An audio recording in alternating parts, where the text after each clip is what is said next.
Are you truly free, or just a slave to your emotions, other people, and everything outside your control?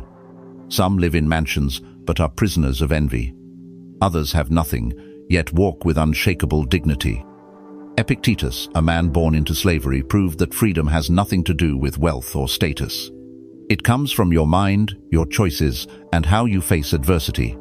In today's video, we'll uncover 10 life-changing lessons from Epictetus' principles that will help you stay calm in chaos, strong when the world turns against you, and wise enough not to suffer over what you can't control. Let's begin. Lesson 1. You're not suffering because of what happened, you're suffering because of how you think about it. Nobody suffers because of traffic.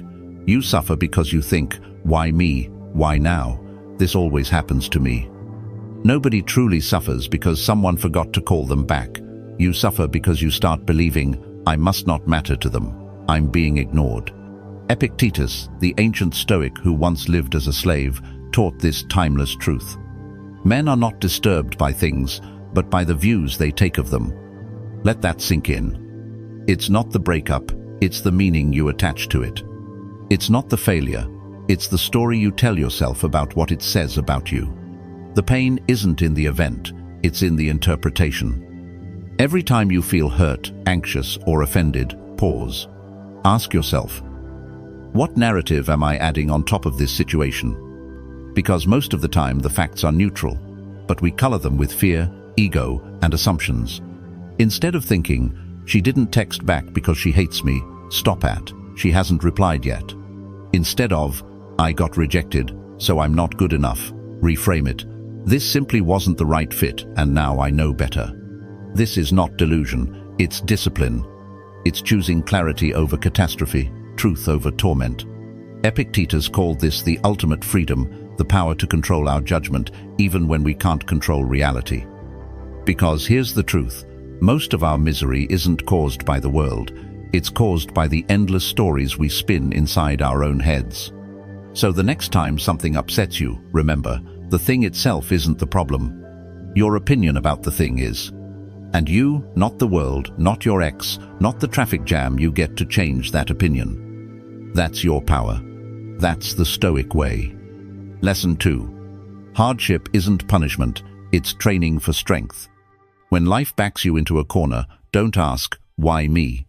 Ask instead, what is this preparing me for? That's not just poetic, it's Stoic.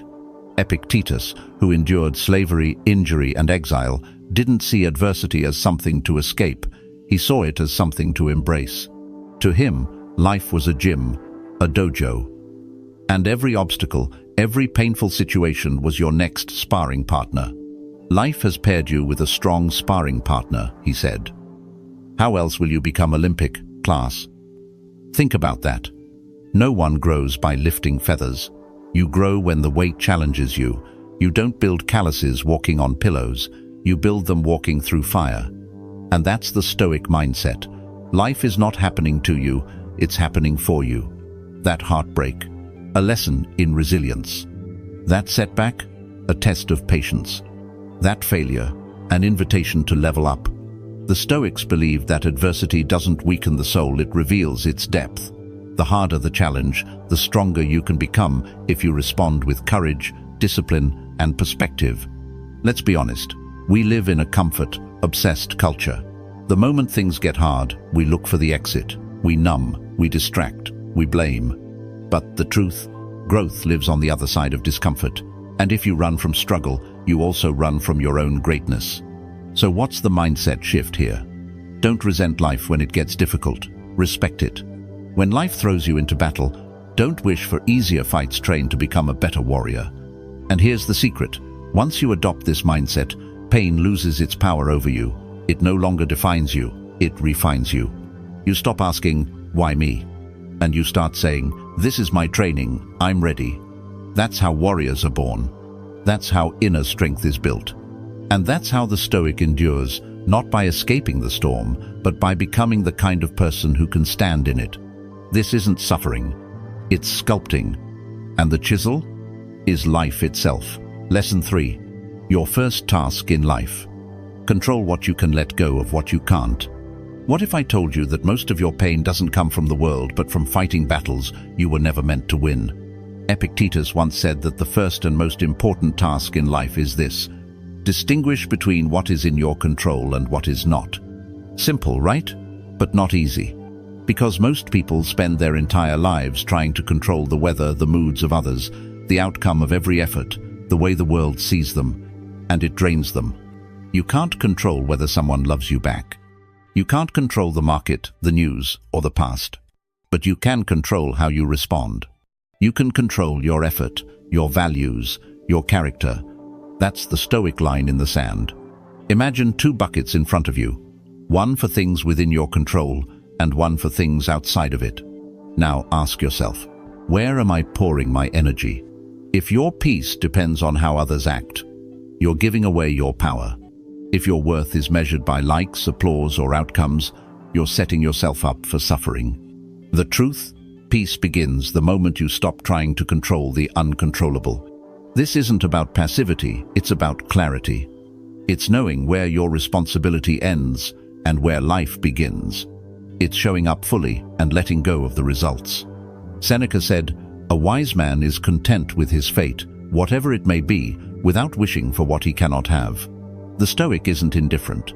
He's intentional. He doesn't ignore the chaos, he just doesn't let it hijack his soul. So next time you feel overwhelmed, ask yourself this: is this in my control? If the answer is yes, take action. If the answer is no, let it go. That's not weakness. That's wisdom. And that's the foundation of real inner power. Lesson 4. Stop competing with others. Start competing with yourself. We live in a world addicted to comparison. Scroll through your feed and you'll see it everywhere. Who's richer, fitter, happier, more successful. And without even realizing it, we start keeping score in a game we didn't choose. But Epictetus offered a better challenge. Enter only those competitions in which victory is determined by your own effort. Translation? Stop running races where the finish line depends on someone else's approval. Run your race. Measure success not by being better than, but by being better than yesterday. Because here's the truth. When you compare yourself to others, you'll always lose. There will always be someone with more money, more talent, more attention. But the Stoic doesn't measure value like the world does. He doesn't chase status, he chases growth. Your only real competition is the person you were yesterday. Are you more patient than you were a year ago? More focused? More disciplined? More kind? That's the scoreboard that matters. When you stop playing the world's game, you stop feeling like you're behind. And when you stop obsessing over others, you finally have the space to build yourself. Because comparison doesn't just steal your joy, it blinds you to your own progress. Think about this. You can win your race every single day if the race is defined by you. But the moment you run someone else's path, you hand over your joy, your focus, your power. So choose wisely. Don't aim to be better than them. Aim to be better than who you used to be. That's a race you can win. That's a journey worth showing up for. And that's the only scoreboard that leads to true fulfillment, not ego highs, but inner peace. Let the world chase trophies. You chase transformation. Lesson 5. Knowledge isn't for show, it's for living better. Let's be honest, we live in an age where people love to sound smart. Quotes on social media, podcasts at 2x speed, book collections they've never actually read. But Epictetus wasn't impressed by how many philosophers you could name. He cared about how many principles you could apply. A student once bragged to him, "I've read all the works of Chrysippus." Epictetus simply replied, "If Chrysippus had written more clearly, you'd have less to brag about." Mic drop. In the Stoic worldview, knowledge isn't decoration, it's transformation. If your reading doesn't make you more patient, your study is empty. If your wisdom doesn't help you respond better in chaos, it's just noise. Philosophy isn't about how much you know, it's about how well you live. Don't just quote Marcus Aurelius. Ask yourself, did I live with virtue today? Was I in control of my reactions? Did I do the hard thing, even when no one was watching?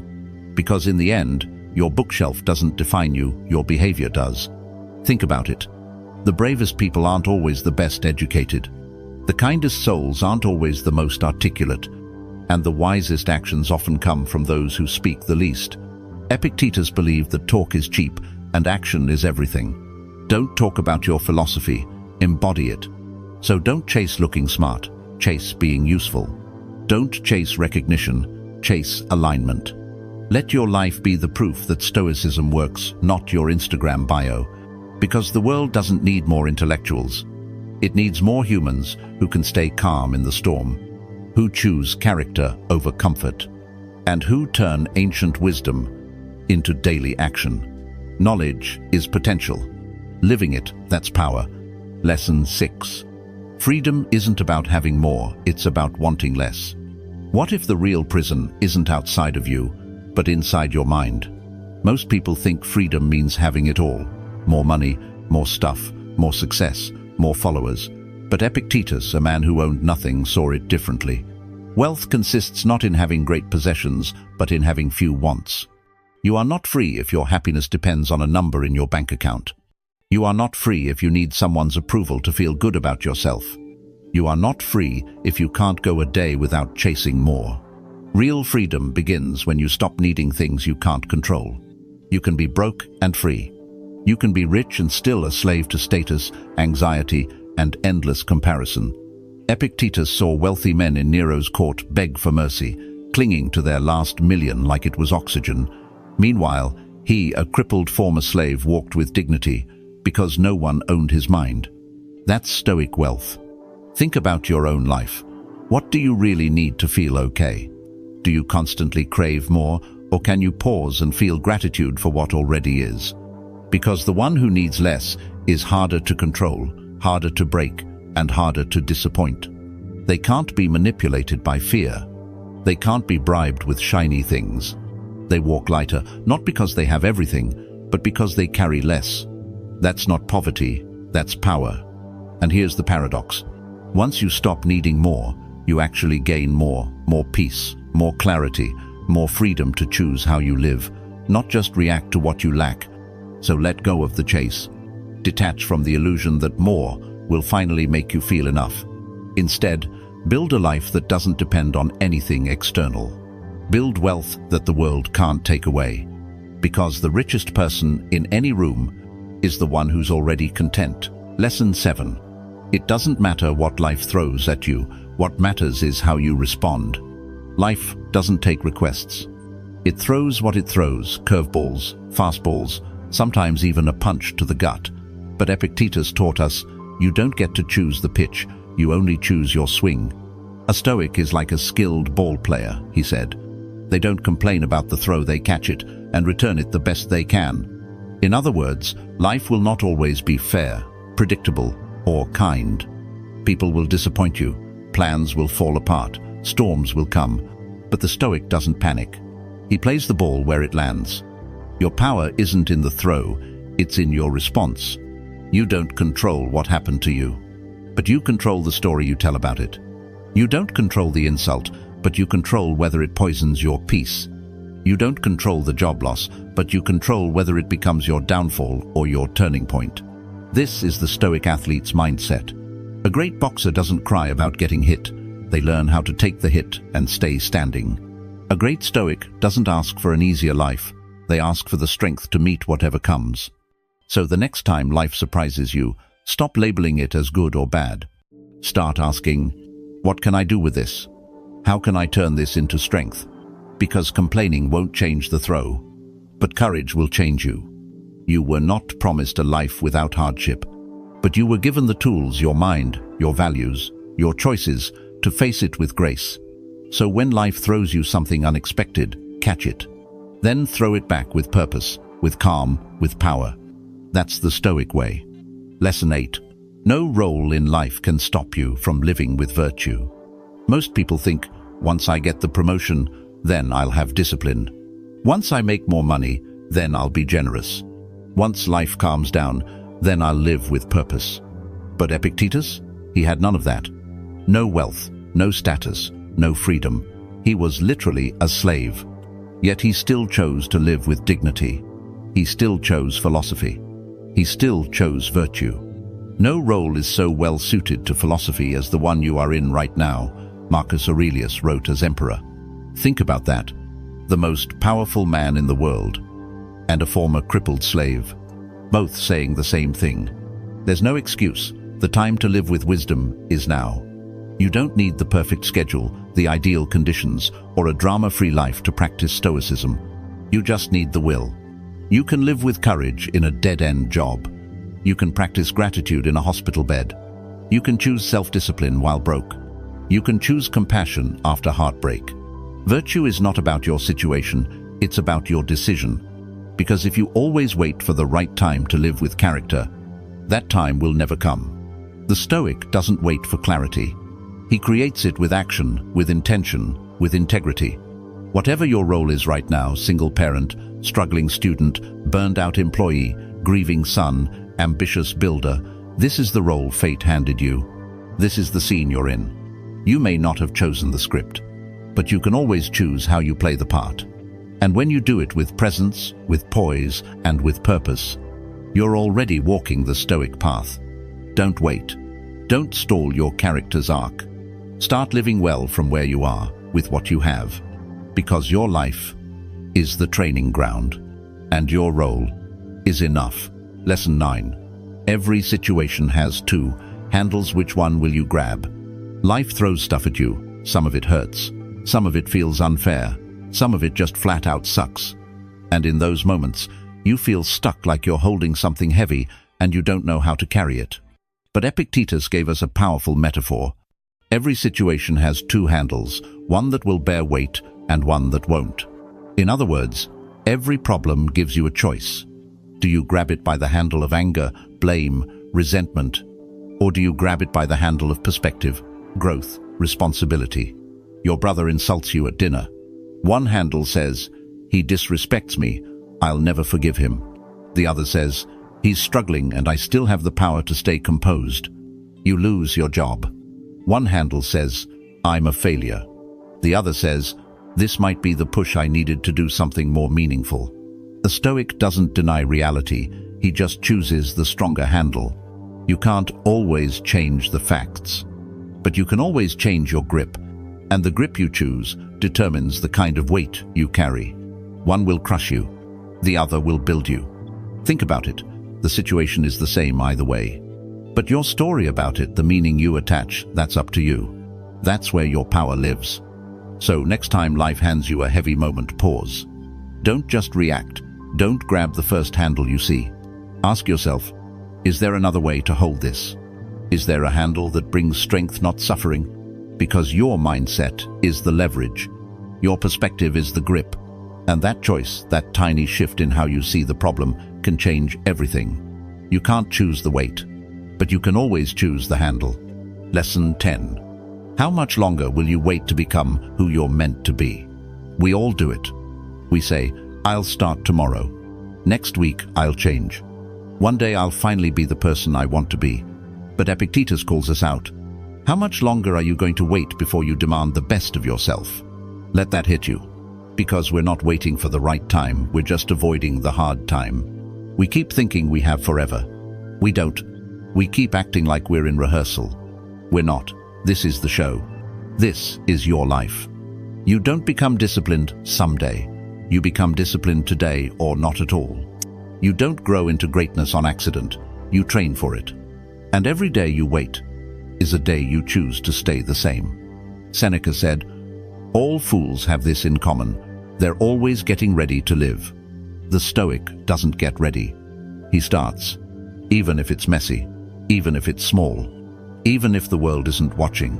Because waiting is the most dangerous comfort zone of all. It whispers, "You're not ready yet." But Epictetus knew that voice is a liar. You don't need a new year. You need a new standard. You don't need a perfect plan. You need a decision. So here's the moment. Do you want to keep drifting? Or do you want to begin? Begin to act. Begin to rise. Begin to become. Not tomorrow. Not when life calms down. Now. Because if you're serious about change, the time is not later. It's right now. So stand up. Look in the mirror and say, "This is what I trained for." Then show the world and yourself what happens when a Stoic finally stops waiting and starts living. Conclusion. This is what I trained for. Every morning, the world will test you. Annoying people, discouraging work, moments of self-doubt. But when you feel the pressure rising, pause, breathe, and smile. This is what I trained for. You don't need a perfect world. You just need an unshakable inner world. That's the mission of Epictetus. And now it's ours. If this message hit home, let me know in the comments. What are you training for today? And if you want to keep growing stronger from the inside out, like, subscribe, and join us on this stoic path. Your training continues every day.